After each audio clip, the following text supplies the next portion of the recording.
Hello there. Once again, it's Anton from Anton Bay, and it's another morning looking at some Femforce comics. Welcome to the collection room. Thank you for stopping by, and it's more Femforce today. Today we're at 41 through 44, and I never really noticed how rough my issue of 44 is. There's quite a bit of dings on there. Not that I care. That's not a thing that bothers me. I don't worry about condition on books, really. I just noticed it is a little banged up, and there's a good crease on the back. This is one I probably have a couple copies of somewhere, so I'm not too worried about it. So as I said, I've got a solid run of these, issues 1 through 100. After 100, it gets very sketchy. The book is still running. I think 202 is about to come out, or already has, and it is a glorious thing to behold. But here we are, back in the past, back in the year 1991, and we're with issue 41. Cover is from Heike in black. And yeah, that's where we're at. A little bit rough on the cover, but we're going to go right in ahead. Looks like we're dealing with the weird word, the weird font that they used. That changes a lot. Looks like you got edits are Bill Black. Dialogue is Bill Black and Mark Heike. Pencils are Lee Larkins. I don't know if I've seen Lee Larkins' work yet. I think I've been through quite a few issues that's not a name I remember. I do like to be checking out the artists of Femforce. Their art is one of the things, of course, I love about the book the most. It is fantastic art, all of it. Even the weakest issues done, I love the art. Don't get me wrong. But there are clearly some that I like more than others. And as I've said numerous times, they just have a vintage style to them. I mean, you got to make the women look like it's still good girl art. It's still like art based off good girl art, or it is good girl art. So it's vintage style art. So you have to keep that in mind when you're working on the book, I suppose. Because I remember there's some that it's just like that is not like certain artists could just not do it. And so any artist who does, I greatly appreciate. And I go back and forth on whether or not I like them in color or black and white better. I think I do prefer the color, but the black and white definitely has its aspects because you can really tell the art. The work is easier to determine and easier to pull out, and it's highlighted better when it's all black and white. But as I said also in numerous videos before, because I do love this comic and I cover it quite often, just the word font is odd, which I don't know why they went with that font. It's not something I've seen in any other comic, I don't think.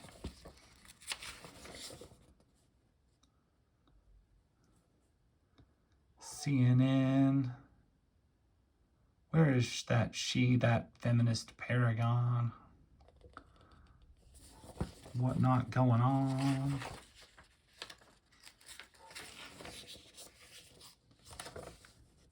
Paragon is one of the other, like, I don't know what you'd call him. He's one of their big main heroes of the Femforce universe. Captain Paragon. Fem Paragon. Femforce is, of course, their lead team of probably the whole AC Comics universe. There's a bunch of other side characters and side books, and I try to collect as many of them as possible. Some of them are really hard to get your hands on. Femforce issues themselves seems like they just get harder and harder and harder to get your hands on. And who's this? Story and layouts by the Counts, finishes by Black, lettering by Tim Twonky. Doesn't really tell me who the artist is, I guess. Story and layouts. I guess that's by the Count. I don't know who the Count is or why they call him the Count. It's just they call him the Count. Die Janice, I hate you. Same nightmare, night after night, tormenting me. She's afraid Tara's going to kill her. It's great stuff. This is a little bit weaker art than we normally get. It almost looks like something you'd see out of an Oni press, but for any of you who have ever heard of Oni press, you know, go for it. This is some good stuff. What's going on here? Much better art in this panel. Pencils art by John Nadeau. Ink art by Mark Heike. Tim Twonky on lettering. Bill Black on story.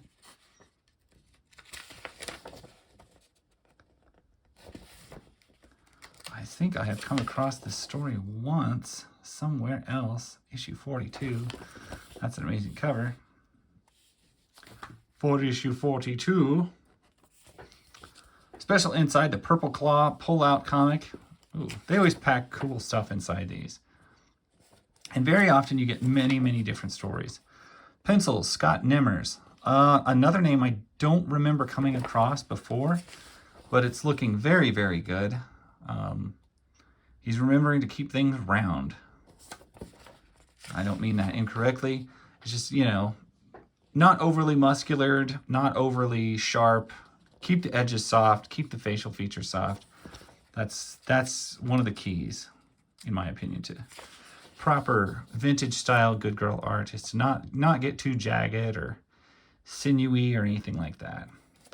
You think of like the comics in the 90s with bad girl art, a lot of it was just so angular and jagged and overtoned, or whatever you want to call it. And yeah, so you can't do that in these books. It just doesn't look right. The characters don't look right when you do that. You just want to keep everything nice and round. Yowzes. That is a weird mutant thing, and it's trying to bite somebody. Probably ate her hands off. That's always terrible when that happens. This is some fantastic stuff. I'm really liking this artist. What was his name? I already forgot his name, but let me go back here. Because that is good stuff. Scott Nimmers. Good stuff. I like that. Hey gang, don't miss out on any of these AC Comics Ash Can editions. Mini comics, they will appear in Femforce 24 through 44. Mini stuff. Here's a classic thing that AC always loves to do. They give you vintage reprinted stories in the back. This looks like one of those. Definitely is. Originally presented the Purple Claw #2 in 1952, art by Brown and Gantz. Great stuff when they do that. Because, I mean, look at that. I loved the way they drew, like, women's bangs back then. Oh, it's a kill. I love it. You got the Betty Page bangs, or sometimes you got the big, like, blonde poof up in the front. I don't know, it was just fantastic stuff. Women's hair in the 50s was, like, something to behold. I don't even know how they got it to do it most of the time. And then nobody does it anymore, and you just see it, like, represented in comic art sometimes. It's just fantastic. It looks like we jump back to our regularly scheduled story, which we were going on. Femforce continued. And it's looking great. The panels are fairly simple, but they're using them well. Yeah, the lettering font's a little weird. And we go back to Janice Lawson, Sharkbait, her nightmare that she was having. Or maybe she's not having a nightmare. Maybe this is actually... Huh.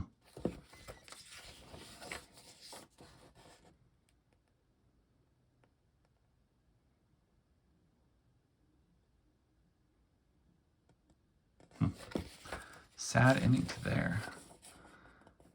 Femforce, you are indeed. Now, you mean right now? Issue 43. This is another one of those crazy characters. Like, why would you make the cover like this? That's, I don't know. That's just pretty out there, guys. Like, we know what you were thinking. All right. So back to Femforce. What is this? Gamazon's Galaxy G. Who is our artist? Story Bill Black. Pencils Vic Bridges. That's another name I don't recognize. Man, it's like, just seems like we keep changing artists. And I've heard that they did change artists quite often, which surprises me how often they changed artists, because it does stay awfully consistent. Like, the art is always, in my opinion, super consistent in Femforce. It variates a lot. There's a lot of changes, and some I like better than others. But I think it all looks great. Speaking of looking great, this looks fantastic. I love this page. Pencil art by Bradford Gorby. This dude actually left a comment on one of my videos a couple weeks back. Seems like a really nice guy. And I think I gave him a little static on one of the panels or something he did. He kind of called me out on it, but I was like, I didn't mean to be harsh, dude. I do love your art, because yeah, I think he was writing Femforce, or he was doing the pencils on Femforce, I think, on my very first issue that I ever found. So his art would have been, you know, very important to me, like falling in love with the whole book, because I mean, that is going to be the first thing that grabs me on a comic book, is going to be the art. And I'm pretty sure he drew the first issue I ever found, which when we get to that issue, I will see. I'm pretty sure it's him, but we'll find out. No, I gave him a little crap because some of the first panels I saw him do were a little bit, what I would say, caricaturish. A little bit parody. The facial expressions were a little over the top or something, and I didn't mean anything like super cross by it, but I hope he did not take any offense, because I certainly enjoy the man's work. Rocket Man, Jet Girl, The Menace of Muckman. I love this page done in yellow. I don't know whose idea that was. If anybody watched and worked on this book, that's brilliant. That was I love that. I've seen this two-tone work done in some other colors, but very rarely is it ever done in yellow. And I think that just looks fantastic. That's brilliant. Let's see. Who worked on this story? Looks like Bill Black. I don't know. It doesn't tell me who the artist is on it.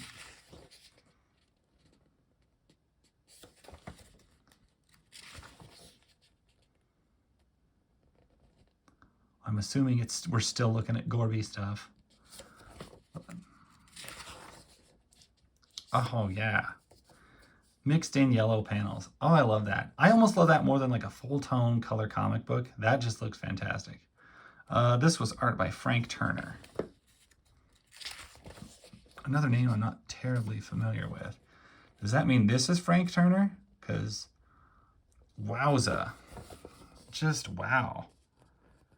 Just take a look at this art and just really appreciate it. First off, I love dinosaurs. And when you incorporate dinosaurs in your book, dang, and it's eating that gal. Wowza, what a panel. Looks like we got more Amazon, Glamazon, Gamazon, whatever these things are, going on. Fighting dinosaurs, we got more space stuff. Gosh, this book is really wrapping it up. This is hitting all the marks. You gotta have dinosaurs, you gotta have space, you gotta have dragons or dinosaurs and like babes. You gotta have sharks help, all of this stuff. And here we have a giant. That of course helps. All of it.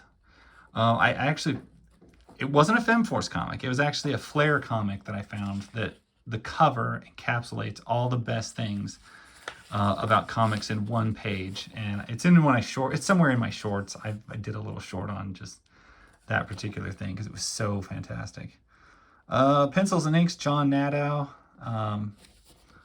This is a pickup from that last story we came across. The girl was run from the shark. She's getting picked up by, looks like ghost pirates or monster pirates or a pirate baron chick or something. And there's a clown there now too. And yeah, this is just gold.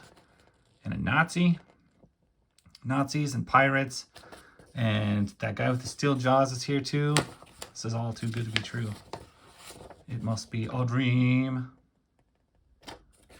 But man, that issue really packed a lot into it. So the cover, if that didn't sell you, everything inside should have, because wowza, there's a lot going on in there. I do, however, really love this cover more, so we're gonna leave that one up. We're going to take a look at this last issue of Femforce because, man, this video is, I'm rambling on. And holy snack, look at that. Night Vale is a giant now, and she's going to eat these people or something. Looks like it. This book has a definite thing with giants. I can't argue with it because I kind of dig it. It's just awesome. But that's an awesome opening page. Open your book and find that in there. That's pretty cool. Artist, who's our man? C. Brad Gorby. Good job, Gorby.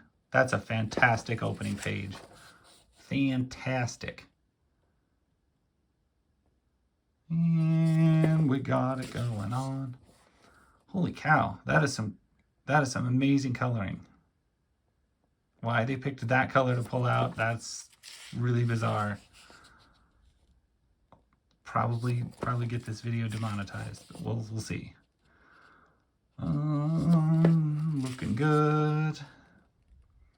Yeah, anytime they do whenever you just take a black and white and you just mix in a little bit of color, oh, I love that effect. I absolutely adore that when they do that.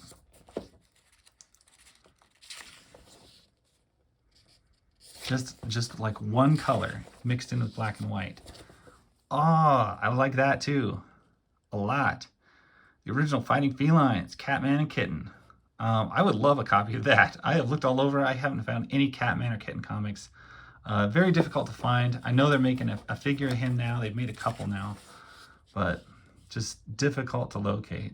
Catman and Kitten. Pencils by Bill Marimon. Story by Bill Black. Apparently the man never slept because that's like he wrote all of these.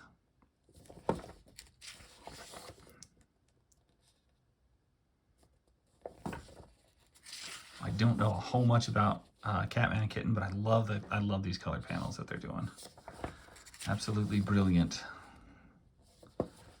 Femme letters, stuff from the Jungle Girls. We get a backstory from Rad, pencils by Frank Turner, who we've already seen recently. Does good work. It's not as good as Black's or Gorby's, but it's good.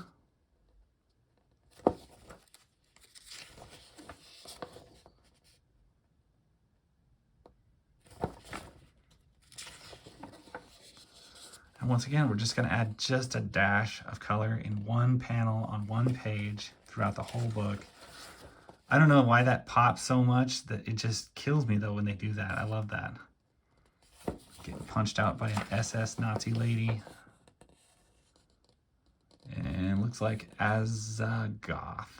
Azagoth. Okay, well that's not as hard to say as it looks like. Geared up for issue 45. Anyway, that's issue 44, and that's my whole set. And this was a longer video than normal. But I thank you guys for watching. I hope you appreciate Femforce comics and my videos I'm making on them. Thank you so much. That's my story. I'll catch you guys later. Bye.